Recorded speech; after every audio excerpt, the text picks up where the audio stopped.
Memang rupiah ini masih ada potensi untuk melemah, lalu seperti apa risiko falas di perbankan dalam negeri?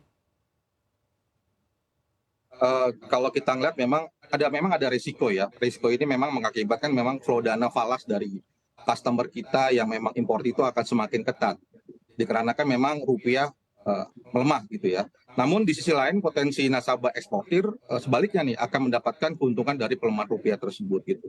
Dan di sisi lain memang dampak negatif dari pelemahan kurs rupiah juga pasti akan menyasar ke perdagangan obligasi dan surat utang negara dengan mengacu pada lemahnya kurs rupiah tersebut.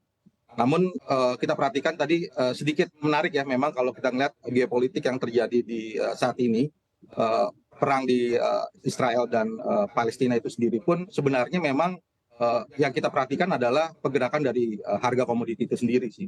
Kalau kita perhatikan memang pergerakan komoditi ini memang mempengaruhi dari pergerakan dolar itu juga, sehingga pergerakan currency khususnya yang terkait dengan dolar, artinya importir yang mempunyai kewajiban dalam mata uang dolar pastinya juga mata uang lokal tersebut pastinya akan tertekan juga. Dan tidak menutup kemungkinan memang apabila dampak krisis tersebut tidak bisa diatasi segera, bukan tidak mungkin secara long termnya sendiri pun harga komoditi minyak masih di atas level 80 dolar per barrel gitu loh. Walaupun demikian sekarang pun sudah agak menurun ya, tapi ya kita perhatikan kalau ini tidak bisa diatasi segera, ya mungkin harga komoditi minyak kemungkinan juga akan kembali naik dan akan menekan local currency khususnya rupiah seperti itu. Baik, saat ini sendiri seperti apa kondisi falas di perbankan dalam negeri yang Anda amati? Kalau kita ngelihat sendiri pun memang tidak terlalu banyak apa namanya tekanan ya, dalam artian tekanan memang terjadi. Cuman yang kita perhatikan memang kita mengharapkan dari sisi eksportir nih, sisi eksportir yang memegang apa namanya income dalam mata uang asing gitu loh. Artinya kita tidak pungkiri bahwa kita kan mempunyai sumber daya alam dalam artian eksportir yang menghasilkan cadangan devisa gitu loh. Jadi saya rasa pun di dalam negeri sendiri pun strategi yang dilakukan perusahaan-perusahaan di dalam negeri sendiri pun juga melihat kondisi-kondisi ke depan nantinya gitu loh. Artinya walaupun memang pergerakan rupiah memang agak sedikit melemah, tapi kita perhatikan eksportir sendiri pun masih kemungkinan besar masih mempunyai cadangan-cadangan ataupun income dalam mata uang dolar, dan kita mengharapkan dari nasabah-nasabah tersebut bisa untuk mengkonversikan kembali mata uang dolarnya ke mata uang rupiah sehingga rupiah bisa terbantu menguat saat ini dan ke depannya seperti itu. Baik, evaluasi Anda terhadap kebijakan DHS sejauh ini seperti apa? Apakah memang sudah cukup efektif untuk menarik dana dari luar masuk dalam negeri?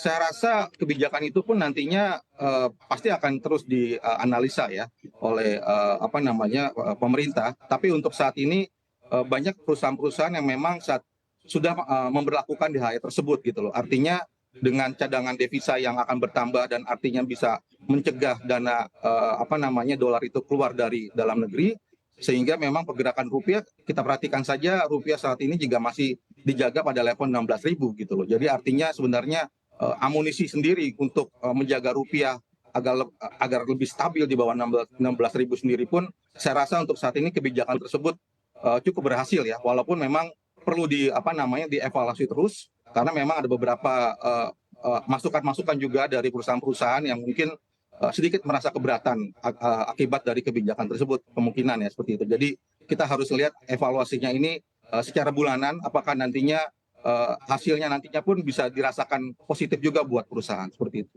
Baik, kita beralih lagi ke Revo. Revo, kalau kita melihat kemarin rupiah itu sempat menyentuh 15.900, padahal mulai dari kebijakan DHE, instrumen investasi Bank Indonesia, bahkan Bank Indonesia juga sudah menaikkan suku bunga acuannya begitu, tapi ternyata tetap saja menyentuh level hampir 16.000. Apakah menurut Anda ini sebenarnya efektif atau ketika ada percikan lagi dari dunia global, rupiah akan kembali lagi terkoreksi? Ya, dengan instrumen-instrumen yang kalau kita yang mungkin yang belakangan ini kan di DHSDA ya di awal Agustus kurang lebih, kemudian ada SRBI di pertengahan September, itu instrumen investasi yang memang sudah mulai terasa nih ada dampaknya.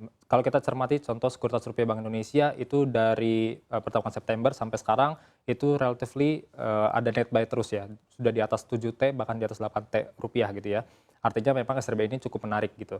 Kemudian untuk yang baru memang Pak Peri juga menyatakan ada yang baru yaitu SVBI dan SUFBI. Nah ini memang masih akan implementasikannya di November, itu perlu waktu, kita akan cermati bersama. Kemudian untuk tadi DHSDA mungkin menyinggung sedikit bahwa itu akan sedang dalam tahap evaluasi.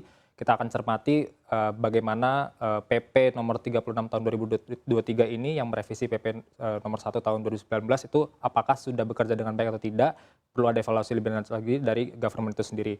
Kemudian kalau untuk kondisi global, memang itu kembali lagi, itu memang ada potensi untuk membuat tekanan terhadap rupiah terjadi. Tapi basically seperti ini, ketika kondisi fundamental kita masih dalam tahap relatively aman, jadi dari tadi berita dari KSSK sendiri, kondisi fundamental kita itu cukup aman, baik itu dari cadangan devisa kita, pertumbuhan ekonomi kita masih di around 5%, inflasi kita pun kurang lebih di 3% untuk hingga akhir tahun. Jadi bahkan di tahun depan diproyeksikan untuk mengalami penurunan di bawah 3%, inflasi kita diproyeksikan seperti itu.